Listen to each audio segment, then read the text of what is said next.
man isa kabjim ibe jiningi koliji la ibe glasi dobla i koliji la isa kabjim okay bibi na ibe ka kuma fo tiedo okay iye ko ke kana edi folo nanaka Asim Goita ko ndo mo kuna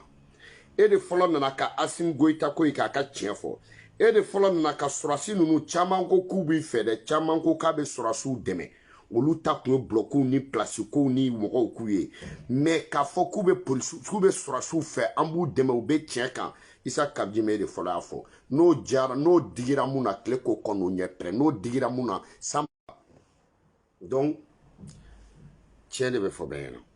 ok isa kabjim ne folo na ni Asim Goita ka cleaner ya isa kabjim ne Asim Goita ko ta sebenda isa kabjim no jara mo mi obefo no ma ja mo mi obefo munun tay mo ko yo lu kunwe ne balata te mo ko ne tay malikui isa kabjim be fo abe barkada isa kabjim ok iyo ke wunyena me isa kabjim jeya kay sagala ni bay koromatkeli e ka tuti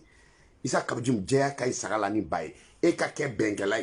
isa kabjim e ka moko kala isa kabjim eke dine kalamuke aniye politiki kalamuke isa kabjim eka ke sababu e folo ya fo jamana na son ali ne ma fo ble mo be jode ma ali ne ma fo isa kabjim an ba fo donc mideli eka jininke e koliji la mo munu malo ya leno eka na no luye ya fama e chemu fo no ye Asim Goita na ka mo yo kelen ko ka fangata Asim Goita yere kote ko beki tre di nyoma ko ka yafa ke bema beki tege di nyogoma o yere Asim Goita ko to jamogo ye aye dine mogo wele yo fama ayu be wele aye bangon nemar wele Ousmane Cherif Madan Aidara ok o de bangon nemar ayo wele badala bugu Roger Mbila Mamtou Diko ayo wele ok donc ayo lu be fra nyogonka imo fama wa ani Valderama ya fa chrétien ko nyemogo Valderama yoro be trama lo 50 bo ay Valderama fana wele ok ayo lu be wele ko lu be fra nyogonka Maron ya fam Michel Platini intardo ma Michel Platini koni se kwa Michel Platini ma Michel Platini mo fama wa kane ya fama ori Michel Platini se kwa chen Mamtou Kane wa nta to do un certain Kanela ayolu be frangonga ok donc Brésil pelé nyoron Brésil pelé bu okoko ale nou te bashila donc ni isa kabjimu yere be wele amada o fana made isa kabju ya fama ay M5 wele donc e kan ka ke ben ke bagay e kan ki ka dine mu ni yo kalanke ko yira e kan ka ika hakli de yira sisa e kan ki ka tie ko ton sinsin isa kabjum e kan kana ni beye ni yi jobi ita kono fra ni jo kono fra ibiti jalaki sura kono iti seko beke ka ba isa kabjum ni seko beka ka ba atobeto ikono atobeto ikenye kuye alhamdulillah rabbil alamin tie dirima ika gleki ko farala anafa yira bi wi pripako ni nyonche anafa yira bi inini na anafa yira bi yo fama wa ika to kamfoni ika sirno daw Asim Goita la abe nafa yira alhamdulillah rabbil alamin eka ke ben ke bagayote eka ji dai dusuka eka glasi doni ki koliji la ok parce que ni e jo soro iba to mo ko kuma isa kabjim eka ke ben ke wagat ben eka ke ben sabati bagayoke alisa ikika Asim Goita ko informe iki sinsi munu nye naflo dolu mineli ko kayama mais eka toto auma chokoroba ya fama parce que Mamtou di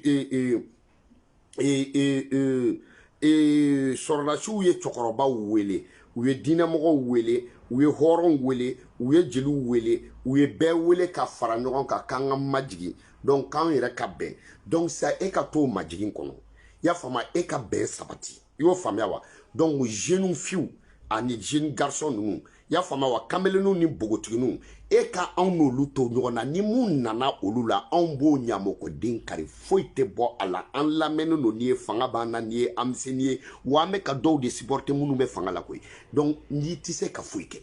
e ko olu tise ka fuike e ko lu tato onma isa kabjim e ka ben sabati ok parce que malla ni mogo kunna na fanga la kasoro Asim Goita nunu te ou kumbe klani deke donc nous nana uma polosi bere urgini bere verti umolu bonyona bere vertini duguma kelekela umolu bonyona gendarme ni police umolu bonyona douanier ya fama uye beke kelenye uma dine mogota tege jigina ni tege minela ni seminela ni kokarla ni jakardona ni pitamprandona ni croix u y'a bɛɛ fara ɲɔgɔn kan soma ni donso ni woyima ni doma u y'a bɛɛ fara ɲɔgɔn kan commerçant ni i y'a fama jago kun tɛ minnu bolo u ye bɛɛ fara ɲɔgɔn kan chauffeur ni moto bolilaw u ye bɛɛ kɛ kelen ye minnu bɛ kɔ kan ni minnu bɛ Mali kɔnɔ u ye bɛɛ kɛ kelen ye u ye Kaye ani Kidal u y'o kole ka Sikaso ani Kulukoro u y'o fara ɲɔgɔn kan donc anw yɛrɛ fana ka bɛn an ka majigi i y'o faamuya wa Isa Kabjim tɛgɛrɛ bɛ fi kun dɛ i jo don dɛ n'a y'i jali kana kuma dabila cɛ si tɛ se k'i kɔrɔfɔ parce que ni Assimi Goïta kun ma kɛ hɔrɔn ye mɔgɔ fɔlɔ mun bɛ n'anw kun b'o bunte e don ni Assimi Goïta kun ma kɛ hɔrɔn ye mɔgɔ fɔlɔ mun bɛ n'anw kun b'o susu e don ni Assimi Goïta kun ma kɛ hɔrɔn ye mɔgɔ fɔlɔ mun n'anw kun b'o tan k'o yɛrɛ kɛ e don mɔgɔ fɔlɔ mun n'anw kun b'o fara e don mɔgɔ fɔlɔ mun n'a fa n'a ba n'a a muso n'a buranakaw bɛɛ kun bɛ nimisa e don tiɲɛ ye kelen dɛ donc ni a kɛra hɔrɔn ye fana i jo don k'i wanba Isa Kabjim i wanba wamba kanyila Isa Kabjim i tagama kanyila Isa Kabjim i kɛrɛjɛngɛ kanyila Isa Kabjim i kama waga kanyila Isa Kabjim i disi fɛrɛ kanyila Isa Kabjim kuma k'i kan kɔrɔta parce que a kanyila ni tugura mɔgɔ kɔ n'a kɛra hɔrɔn ye e bɛ lafiya n'a kɛra hɔrɔn ye e bɛ se ka waso n'a kɛra hɔrɔn ye e bɛ se k'i kun kɔrɔta sinon Isa Kabjim billahi talahi kalela ala la ni nin kun ma kɛ ni Assimi Goïta kun ma kɛ hɔrɔn ye e kun bɛ lebu e de kun b'a sɔrɔ donc n'a kɛra hɔrɔn ye i wanba i k'i yanga y'a faamu i k'i waga ka tagama a kan y'i la Bamakɔ bɛɛ y'i ta ye i waga ka tagama Kayi y'i ta ye Sikaso y'i ta ye i waga Tɔnbukutu ni Gawo ni Kidal a bɛɛ kan y'i la i tagama ok mais kuma n'i bɛ kuma bɛn sabati kuma kelen mun bɛ n'i bɛ farinya k'o fɔ mɔgɔ minɛ in don mais bɛn sabati i y'a mɛn Isa Kabjim ok i jo don dɛ i jo don dɛ i y'o faamuya mais mun f'i ɲɛna M5 mɔgɔw olu taara alhamdulilayi i n'olu ka kɛ teri ye i n'olu ka segin i ko i n'olu k'u tɛgɛ di ɲɔgɔn ma M5 mɔgɔw bɛ fo ne ɲɛ bɛ bɔbɔkɛ la Jamil Bitar ɲɛ b'a la minnu bɔra M5 la Jamil Bitar bɛ olu ni ɲɔgɔn cɛ Jamil Bitar a bɛ kɛ tan de dɛ Bitar première famille Bitar Mali kɔnɔ o tun bɛ Kati de aw ka mɔgɔw bɔra Kati la famille Bitar Libanais do la mɔgɔ fɔlɔ mun n'a nana sigi n'aw bɔr'o la i y'a faamuya wa o tun bɛ Kati de u bɔra Kati ka taa san mutation fɛ san u nana sigi yen de a bɛɛ ni Ala ni kira cɛ Jamil Bitar bɔbɔden tɛ nkalon tigɛ e tɛ nkalon tigɛ i y'o faamuya wa Jamil Bitar e m'a ye n'i bi ka i m'a ye e m'a ye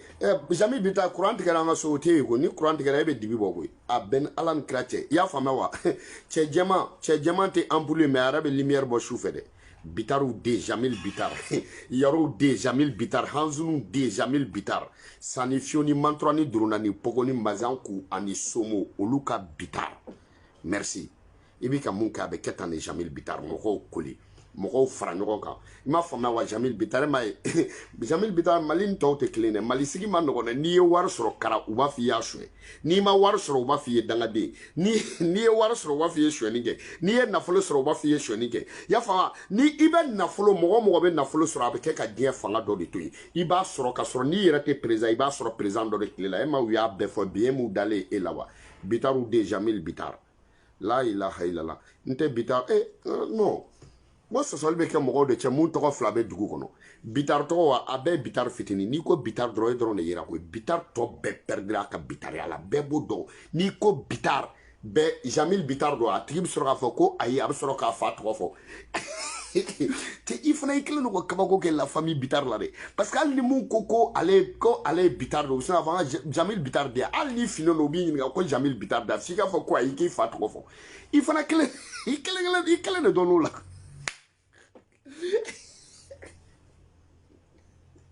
i kelen de dɔnna Bitar dɔ fana tun dɔnnen o ko ye dɔnkilidala de koyi i y'a fɔ mais franchement mais e de dɔnnen don bon sinankunya kulonkɛ don quoi la famille Bitar mais sinankunya kulonkɛ min na ani tiɲɛ ka surun Bitar fana ale de dɔnnen don ni Bitar tɔgɔ bɛɛ ye koyi o fana bɛ fɔ ko Jamil Bitar de dɔnnen don ni Bitar tɔgɔ bɛɛ ye koyi wallahi n'i jamu ye Bitar n'i ko ko Bala Bitar u b'i ɲininka Jamil Bitar de ya f'i yɛrɛ ka tila k'a fɔ ko ayi k'i fa justifié mɔgɔ t'a dɔn Ala y'o k'i ye koyi donc i fana Ala ye koba k'i ye Maliko la koyi e ma ye ni ko ki batro marietu ni wa marietu fodro ni e marietu trop fon mala ya fa abe baba sura bani duka bani yai bani maba ok dabia ya fa ma ni ko ni batro go marietu ni afne dro ba foko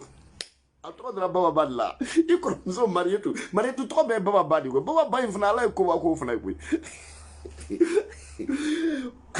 donc Jamil Bitari biga mon ko nyana Itrane grand frère fait Clément Dambélé. Itrane grand frère fait Bangonga ou quoi Clément Dambélé. Itrane grand frère fait Bangonga ou quoi Clément Dambélé. Clément Dambélé, alhamdoulilah rabbil alamina grand frère o tchete politicien nga mou mene donc ebo. O tchete mou ene demsenima o tchete ne re mou tatoy école là. Clément Dambélé ya korke. Clément Dambélé be mou fo maliko la wuli bali do na dira mou na odo na majamu ye kleki koni nyepre. Mounou ka foko climat kuma to ma c'est leur problème climat be kuma tane tu n'es pas obligé qu'à la mais bobo ticket débuté OK kuma kan ne anda ibeka la na ya mbese karikan galaka karikan pan kuma kan ne ambeda yo fama wa banda wula na nana anda ambeku ya fama sura funa tuguda abna ni banda uye jako aba danku au kuna jara ada anku amada au yere de ku au kuna jara donc climat Dambélé be ka mou fo maliko la tiedu OK. Donc on te sera mo nyako Clément Dambélé te sera mo chiyo go flic camara ni dro jabini ba Umar Deniro ni o tokoroba fla to fo bangon saba to fo bangon ngono ya fa ni munta do o eduna dini go flic camara deno dro ya fa ba Umar Deno ani dro jabi ya fa mo to warka ka Clément baga go en fa war mo lukun wa en fa kun kleno wa en fa kun te sera mo chiyo yo fa ah ni kibeta suma kunda ya fa karaton jara deniro go karaton jara deniro ani bu Bousribe, carton de bou denuro, dunsu atesra monyakui. Wa climat wa do kato dans le ala de la. Climat, ko kora de ko ala. Mo si to ma dala la kui. Atro dans le ala la kui. Pona ou climat do. Donc ni mungo ka kuma to mai. C'est ton problème, climat me kuma da ta dabla de. OK, au ba do, au ma delika bobo shi kele député. Donc climat na farato ko climat ka faso bon ola. Climat e ki majigi kana. Climat e ka jiniki dusula climat e kana sa an bongonga fona ka yamba climat e kana sa an bongonga kan kunkorota climat e kana sa an munu be ni temeto kuma warda ma nga do samba ga sinimanso la yani sinimanso ka ta koko flana de e kana doni daw masa i kuma kubu da an munu ni nyonte sinimanso ko flani na ya famewa a wa bia ke ka so ro la vie kamunga dingeni ngono e kana sa an fana kan kama yanga e kana an munu ye ba Umaru denw ye an kama yanga e kana an munu ye doro jabi denw ye e kana sa an munu ye ba Umaru denw ye e kana an fana ka se kan kama yanga an munu ye bu den ye e kana an kun kɔrɔta sa an munu fana ye karaton jara di e kana an ka ɲwaba ya fama wa donc climat i di jini ki i koliji la i ki majigi i kana OK donc an ka fara ɲɔgɔn kan M5 ka fanga kɔrɔ sɔrɔ OK Mamtoudi Jamil Bitar niye Badalabugu Roger Milan fi alhamdulillah maintenant Roger Milan akana sanga faso bara Roger Milan akana mena bena zeiba ka crampon dakari kana crampon nyena mandama j'ai ayo yoro do asena akana OK ni ko yoro Mali kono bebe yoro do yoro a togo nana mun fe yo famawa yoro mouye sanga di yoro ma zumana yoro ene benge ya fama parce que a tumbe ballontan de kuma tra ballontan na fo Italie aka journaliste ya kalanke ene kana zumana yoro Traoré OK mais anale na be ballontan yana kata anale ni ya la jeune samara fait do atise ka ballontan comme il veut aba fo ko fo kana ni yoro zumana yoro Traoré asorola samara yoro de fait ballontan ne bengado OK donc ni taraiba ka crampon nun karkar parce que Badalabugu Roger Mila koka danye de mais Badalabugu Roger Mila me dribble kede Badalabugu Roger Mila koka danye mais Mamtou Digo nali mayne Mamtou Digo angon jamana beki bolo di nyogoma beki bolo di Mamtou Digo ma aya daba ko Mamtou Digo kana pontre dien kono Mamtou Digo kana pontre aka misiri be Mamtou Digo kana pontre de Mamtou Digo na muso bina sanina doka nuka finusa doka na ere ka finusa ni ero mu be na mo be misiri bala ukana uko Mamtou Digo anaka mo ka takama ko nu do pontre ma tela ponga tie ya fo ko ero ke Mamtou Digo mana pontre mai Mamtou Digo ere de kai bako Mamtou Digo kai bako la inla akana pontre billahi ta'ala c'est un vrai danger pour le peuple Mamtou Digo kana pontre Roger Milan na akana ponti ka ma ya la chokoroba la mantra coupe du monde na ibido Mamtou Diko nga akaw kolosala amantege dama anabi jeka faso bara me il reste à sa place. Mamtou Diko va rester à son mosquée, aller de bora misiri kono, aller de ibeka bo fangala, aller de tara misiri kono ate bo misiri kono blene, il va rester là-bas. Ok, na mago balamba sur la misiri kono. Ni Mamtou Diko ye pontige au kra marfatier. Mamtou Diko ye pontige mouga sara. Mamtou Diko ye pontige assemblée chira. Mamtou Diko ye pontige arajomal atakira. Mamtou Diko ye pontige ibeka bora fangala. Mamtou Diko ye pontige ali juma déplacera juma sella bulbana gutrambala. Mamtou Diko ye pontige c'est Ibeka Bora Fangala. Mamtou Digo est pontige Atete Bora Fangala. Mamtou Digo est pontige Boubé Bora Fangala. Mamtou Digo est pontige Boubou Bora Fangala. Mamtou Digo est pontige. Mamtou Digo ka pontige May. Mamtou Digo stop. Polosu Asib Goitay be blakata pon be silve al babili koro ni dugumatai aya be silve al ni boso bikam e kuruga ka batia be kolona la il faut pas qu'il y a ka pontier akay bakoni ni Mamtou Digo pontier c'est un grand danger pour le peuple amen akada pontier dinamo be fonyogongo na pontier politicien be fonyogongo na pontier maldon be fonyogongo na pontier musokorobo be fonyogongo na pontier wabia ni tremna be fonyogongo na pontier chrétien ya fa catholique ni protestant ou be fonyogongo na pontier mai Mamtou Diko c'est danger à te pontier je vous jure me ka tier de fauna akana pontier nere tado amna muna bako Mamtou Diko mago dmene be bako de okuma aka misiri selite minewa abena muna bako député de roi non ambe assemblée déplacée katay abena muna bako boulevard goudromba de kadai yo fa boulevard d'Oglan avec badalabugu pont des martyrs betke ya fa devoir de dama fo falage fo tour d'Afrique là akataka marche ok akana pontre je vous jure akana pontre abeni alan kratin kalela alala wallahi kalela badalabugu jokarama la Mamtou Diko ka pontre may wallahi billahi Mamtou Diko ka pontre may ali pont des martyrs reba do ko Mamtou Diko ka lettre may troisième pont reba do ni Mamtou Diko a lettre c'est un danger ya fa deuxième pont Kalaban pont Rafat ba do ni Mamtou Diko a lettre may ya fa babli krokron ba do ni Mamtou Diko a lettre may Mamtou Diko be pontre kana nyuma na ko dmena ni yaka pontre tiale marchi ni yaka pontre tiale mogo boli ni yaka pontre tiale faso chili ni yaka pontre tiale politique kele ni yaka pontre tiale marchi ni yaka pontre tiale kasi ni yaka pontre tiale dro c'est danger Mali kono billahi depuis Moussa Mene foka na blabila Mamtou Diko a kelete a sentemuna na pontre maine donc ambe benefait amam bolo di toma aman sindalema OK amam bolo di toma aman to bako aman sindalema OK tu vas itatere non bon donc munu miga fo nebe ka sura su deme o mo ta fo ne ga sura su deme be asoro nebe ni ame u deme ngo ka sura tiki talade depuis ala ne balada ne côté nto ala ka lahara son suma ma magalue abe do ka Mali video kala musoma folo do Mali video kala folo e ma magalue nya ka bani ko me bo comme Facebook bani ko me nya ye Mali ka famille ka pajika o kro an tiendo ala ka lahara son suma ala ka daro suma video kala munu be pampana bi be ka do ke folo taw ni santo ma magalue parce que c'est grâce au lieu folo ya fa ma magalu vraiment alhamdulillah rabbil alamin ala ka lahara son suma ma magalu ala ka daro nye ala ka jigoro nye ma magalu OK ambe tashi blasi ma magalu ma nya mede bo Facebook bani mo ta ko nyelo mais ni tiado ala ka lahara son suma ni tiata ala ka frashika vraiment Mali kono aka ka fo parce que video ke ale de adamne OK ma magalu Mandela Cissé Jobala donc anga foli ke ya fama anga tashi blake ma magalu ala ka lahara son suma ay encore kitim na la kan wana abjema la kan wala kan jirenya kanta do makono ma magalu ala ka lahara son suma et Jamil Bitar itara Mamtou Diko fe anyena de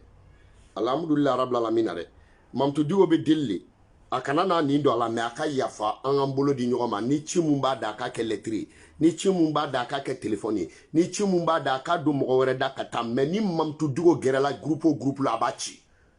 OK abachi de billahi abachi parce que chokoroba shi manager a shi jelen ko fe na groupe sabacho chokoroba te groupe chi dabla de OK we misiri ba joka dama misiri be ba ko akatoyi OK n'a bɛ mun fɛ o ka d'a ma ba ko ye ni mun siranna k'a fɔ o de tɛ fɛ ka tiɲɛ fɔ Mamutu Diko de tɛmɛna cila ye Mamutu Diko mana na a bɛ tɔn ci n'a donna AMIP la a b'a ci n'a donna au conseil islamique la a b'a ci tuguni n'a tugura Assimi Goïta kɔ a b'a ci n'a tugura Assimi Goïta kɔ a bɛ défaut bɔ a la n'a tugura ni fanga kɔ Assimi Goïta ni y'a fɔ parce que denmisɛnninw don koyi Mamutu Diko bɛ n'a jɔ k'a ka tubabu kan nin kelen de la non il faut c'est ça ne ko o kuma na sɔrɔsi ninnu ɲɛna ko anw bɛ ji min a ninnu de fɛ wa non u k'a dɔn jamana in kɔni anw b'a kɔnɔ de i y'a fɔ jamana in kɔni o kuma na olu ɲɛna mɔgɔ min ye marifa ta ka kɛlɛ kɛ o bɛ se ka taa kɛ k'e de ye cɛ ye wa n ko bɛɛ de ye cɛ ye a b'a kɛ tubabu kan kelen de fɔ kuma bɛɛ non il faut c'est ça non il faut c'est ça non u k'a dɔn anw kɔni an tɛ ji min a ninnu fɛ jamana in an tɛ ta dɔn o la gawaw bɛ kule a tɛ bɛn dɛ cɛkɔrɔba an sɔmin la koyi mun balo bɛ bɔ i fɛ o de bɛ siran ka tiɲɛ f'i ye mun bɛ siran i défendbagaw ɲɛ o de bɛ siran ka tiɲɛ f'i ɲɛna i y'a faamuya minnu bɛ siran ne bala tɛ siran maliko la diɲɛ cɛ si ɲɛ n'i nana i b'a ci n y'a fɔ ka da dalu jumɛn kan Musa Tarawele minɛli la i kun b'a la ATT minɛli i kun b'a la ATT ka tagali ko i kun b'a la ok i y'a faamuya IBK ka tagali ko i tun b'a ɲɛfɛ Bube ka tagali ko i tun b'a la Bubu ka tagali ko i tun b'a la mɔgɔ i y'a faamuya M5 ka girin ka jɔ i kun b'a la mɔgɔ 20 sara i kelen ka da la i ma bɔ k'o kuma si fɔ i y'o faamuya i tilala tuguni k'i taara misiri kɔnɔ k'i da t'a si la sisan i bɔra misiri kɔnɔ donc anw tɛ naloma ye ni mun banna k'o tiɲɛ fɔ o tigi bɛ siran ni mun banna k'o tiɲɛ fɔ o ye fuwari ye ni mun banna k'o tiɲɛ fɔ o tɛ tiɲɛ fɛ ni mun banna k'o tiɲɛ fɔ a bɛ se ka kɛ kuma de mandat ye mais i tɛ pɔn tigɛ bilen il te montre qu'il est interdit de traverser à tous les 3 ponts du Mali. Que ce soit le pont Ouafat, que ce soit il y a un pont des martyrs, que ce soit 3e pont, que ce soit Babili Krokron. Il t'a cité. Il t'a dit que il n'y a pas de famille qui m'a le courgro pont. Il t'a dit. Il y a interdit de venir. Interdit de venir à Bamako. Parce que Bakola était Bamako. Bakola était Bamako. Il y a famille qui n'est pas de Bamako. Interdit de rentrer à Bamako et de passeport de Gira pour quelqu'un à Bamako. Non, restez là-bas parce que tu es dangereux pour la nation à Tébéné. Ok? Merci. Donc, à même fois, Issa Kabdim, et de même Mamutu Diko placer la couille. Mais, ayo jara moga billahi Issa Kabdim. Ya fa Makanaki, Issa Kabdim parce qu'il est trop Makanaki. Makanaki, Roger Milan travaille retraité là, c'est ça, c'est toi qui joues le 9. Akumbe Bimundo, il tombe do Mekana dribble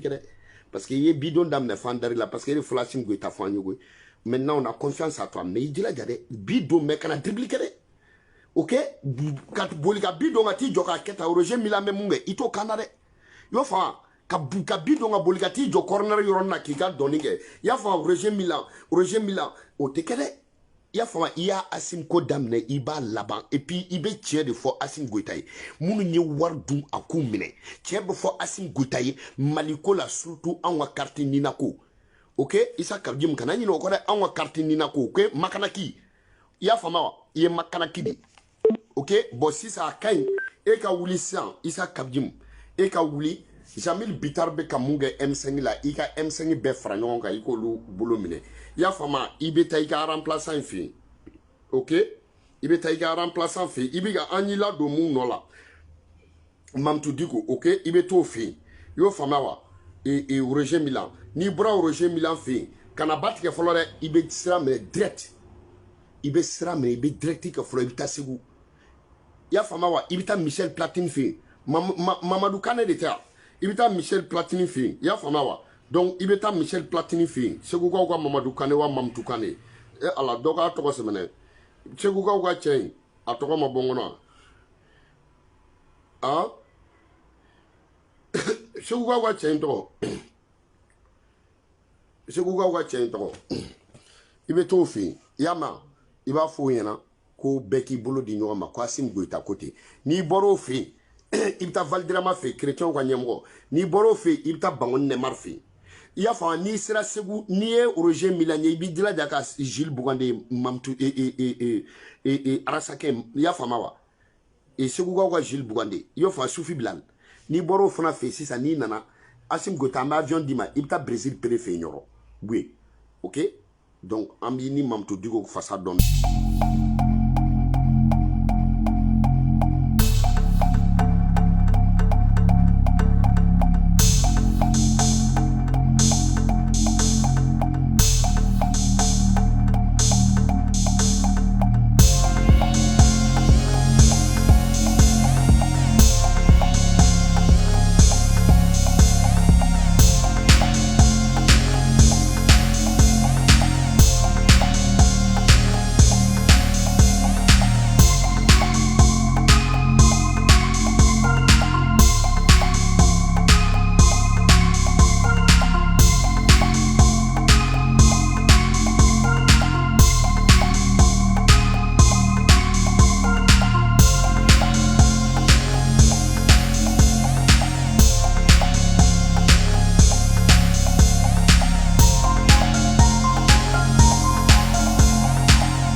il m'a famé Issa Kabdjim c'est ça il est ben écré il est ben écré parce que mam tu dis au taraboui il m'a famé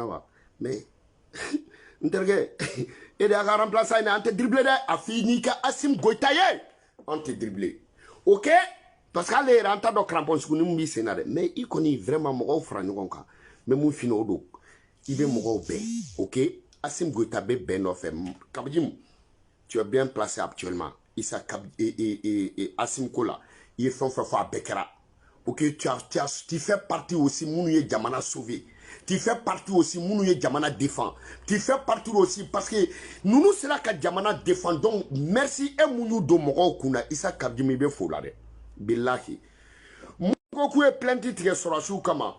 il t'a dit Boka Chafaka Klela je crois famille sane CDAO et Moro Mounoutoui ya fama yoro sunguruba meraninga e plantite fengo la CDAO ye mogo munu toyi yoro jantu miseninga plantite fengo la CDAO ye mogo munu toyi yoro sunguruba nogolen shika plantite koko la yo fama wa Franci be mogo ka association financier yoro olu be joro ka dogo yo fama wa sunguruba koro mun be ni mobile tugu ni moto tugu be mogo toro dugu klama fe ali mogo te sunoko aw ka kare kono e koromuso ni aw ka du bebo sunguru baya kelen de la e kana ke bina lettre sebe ke be convocation sebe ko e be plainte do surasu kama yo fa CDAO ye plainte toyi Union européenne ye plainte toyi Nations Unies ye plainte toyi yoro e koni te ya fa dunu woro ni kungolo te dugu nanji la a berema nanji do suno sama kungolo to bi nanji bilaki dunu woro ni kungolo te yo ola kamela woro kala garzige muga slipu ika briefing bilaki talai itise ola ok